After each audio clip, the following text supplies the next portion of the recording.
একদিন একটি বাঘ বনের মধ্যে একটি গরুকে দেখা পেয়েছিল।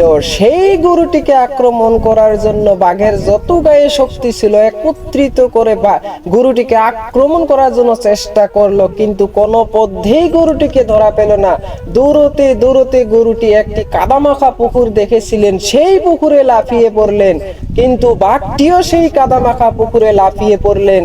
তখন গরুটিকে বাঘটি বলল, আরে বোকা, এত জায়গা থাকা সত্ত্বেও তুই এই কাদামাখা পুকুরে কেন লাফিয়ে পড়লি? তখন বাঘটিকে গরুটি বলল, ভাই, তোমার কি মালিক আছে? বাঘটি বলল, হ্যাঁ, আমি বনের রাজা, আমার আবার মালিক কে? তখন বলল যে আমার মালিক আছে, এখন না হয় সন্ধ্যাবেলা আমাকে খুঁজতে আসবে, আর আসি যদি দেখা পায় তুই এইখানে আমার পিছন লেগেছিস, তখন তোকে গ্রামের গাঁওবাসীরা তোকে লাঠি ডোঙা দিয়ে হত্যা করে মেরে ফেলবে, আর আমার মালিক নিয়ে যাবে। কেউ বিপদে পড়ে কারো উপরে ভরসা না করলে মালিকের উপর ভরসা ঠিকই থাকে। যদি ভালো লাগে অবশ্যই সবাই আপনারা বেশি বেশি করে শেয়ার করবেন, আর যারা যারা ফলো করে নাই ফলো করবেন, আর আমার ইউটিউব চ্যানেলটা দয়া করে সাবস্ক্রাইব করে ভিডিওগুলো একটু দেখবেন। অনেক ধরনের মোটিভেশনাল ভিডিও আমি এই ধরনের প্রতিদিনে আপলোড করে থাকি। তো সবাই ভালো থাকেন, সুস্থ থাকেন, এই কামনায় বিদায় নিচ্ছি। আল্লাহ হাফেজ।